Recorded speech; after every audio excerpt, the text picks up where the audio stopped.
Hi, I'm Kaya. And I'm Joanna. And this is Starlit Citadel Reviews. Elysium is a mythological set collection game from Brett J. Gilbert, Matthew Dunstan, and Space Cowboys.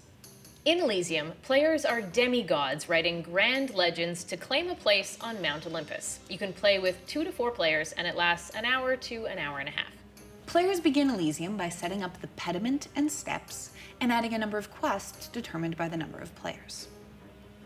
They decide which 5 families to play with, shuffle their cards, and place a number of cards determined by the number of players face up on the table to form the agora. The remaining cards become the draw pile. Each player gets a player board, set of 4 columns, player aid, and 4 gold. The turn order discs are distributed, and each player gets a number of victory points equal to the value on their disc. The remaining tokens are placed on the table, the epoch marker goes at the start of its track, and the game begins. A game of Elysium lasts for 5 epochs, each with 4 phases: Awakening, Actions, Writing the Legends, and End of the Epoch.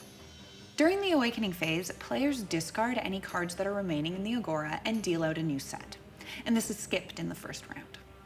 In the action phase, players take 1 quest tile or 1 family card from the table in the order determined by their discs.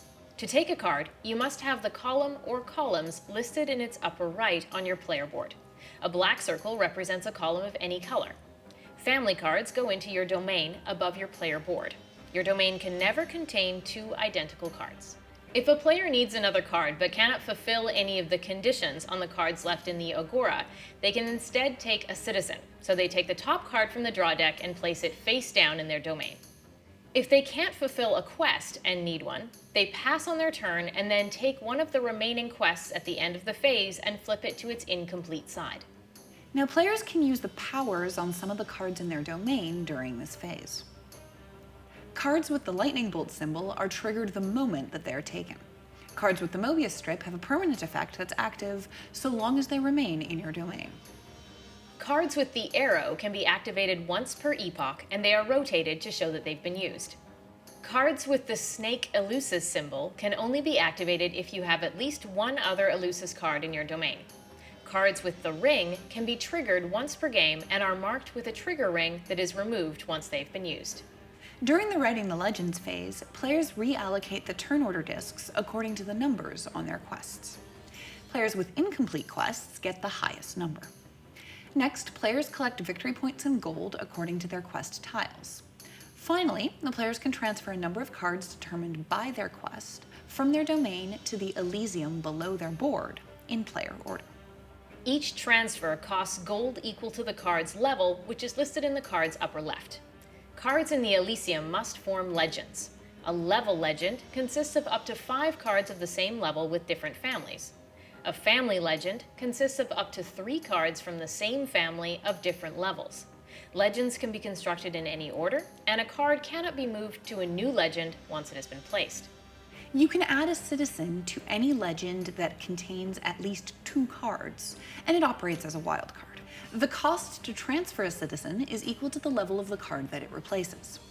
Being the first to complete a family legend gets you its bonus tile, and being the second to complete that legend gets the second place tile. Writing a level legend of at least 2 cards will get you its bonus tile, but this can be taken if a player builds a larger legend of the same level. Some cards with permanent powers can also be used during this phase, as can cards with the lyre symbol. Cards with the hourglass Chronos symbol provide bonus points at the end of the game, but can only be used if they are part of a legend. At the end of each epoch, players retrieve their 4 columns and straighten any activated cards in their domain. The epoch marker is moved forward 1 space, and the next round begins.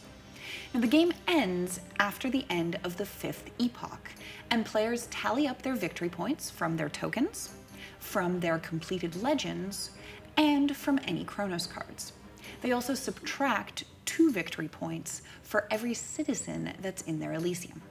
The player with the most points wins. So Elysium is a really interesting game, and one of the cool things about Elysium is it feels like when you first start to play and you open up the box and you look at the rules, that it's going to be sort of solitary. You're going to be collecting cards and placing them in your domain and moving them around, and and playing by yourself, really. But it actually isn't at all. There's a lot of interaction here. The cards provide you with a lot of interaction. You're going to be directly affecting other people at the table with those cards, and it certainly never feels like multiplayer solitaire, which is fantastic. Also, there's a lot of tactics in this game. So the families that are in the deck, whichever ones you choose, are going to interact with each other in different ways. So the cards that come up on the table are going to synergize together, and it's going to be really fun and interesting to figure out exactly how to take those cards, make them work together, and that's going to make it really replayable. So every time you play, that sort of opportunity is going to be there to work with the tactics, which is very cool. A couple negatives to this game. People who really enjoy the tactical side of it are going to be disappointed by the fact that the luck factor is still really big. So if you are, say, one of the first players and there's a great card on the table, you are going to have a great advantage. You're going to take that card and it's just going to be pure luck that you got to place it in your domain, but it's going to really affect the way that you play and the leg up that you have in the game. Also, I'm disappointed as well at the player cap. I would have liked to have seen this game played with more than 4 players. It's unfortunate to me that it capped out at 4. My big disappointment with Elysium was the fact that the theme is really inconsistently deployed. You know, once again, when you first look at this game, there's a real impact. The art is gorgeous, it's expressive, it's evocative, it's very unique, it's tailored to each of the families. You've got these awesome little column markers, you've got a temple that's built around your quests. Everything just beautifully evokes this theme of Greek mythology. And then all you do in the game is collect things and get points for them. There's this really strong disconnect between how the theme is conveyed visually and how it comes through or doesn't in the gameplay. And I found that really hurt the most with the quests, because quests are supposed to be, you know, challenging, and they involve travel or at least some time and accomplishment and challenge. And instead, a quest here is just a tile that you collect and it gives you stuff, and they're the same every round. It feels like a little bit of a letdown, especially given how gorgeous the game is to look at. And the one place where I think the game does succeed thematically is in the uniqueness of the families. Not only are they, you know, offering different tactics, and they really can dramatically change the game depending on which ones you're playing with, but they do also evoke the personality of the god that's supposed to be the head of the family a little bit. For example, all of Poseidon's cards are really, really awful to other players. They rain down death and destruction and you know, mess and awfulness. And it really does make you feel a little bit of a connection with that mythology. So that is one place where it comes through nicely, and it also adds a lot of variety and replayability to the game, because you're only ever playing with 5 of the 8 possible families. And one of the things I really like is that the rulebook actually suggests different sets of families to combine if you want a particular flavor to your game. So, you know, if you want a really combative, aggressive, confrontational game, then you have Poseidon and Ares and a few of the others. And if you want a game that's very high scoring, or a game that's very low scoring and where it's very difficult to get points, you can combine different families to really add a lot of flavor to Elysium, which I think is really nice. I also really like how this game handles timing. It's done some very simple things where it has limited the number of transfers that you can make each epoch, because it's you know, it's however many are on your quest, and that usually maxes out at around 3. What that means is that you can't just dump all of your high scoring cards in your domain and leave them there for the entire game before swinging them down to the Elysium at the very end for scoring. You do have to transition things over gradually, and that means that not only do you have to build a strategy around pulling those cards down at the right time, but it also adds a little bit of a flow to the game, in that there are certain points engines that are going to shut down after a certain time because people have to roll them down to the Elysium.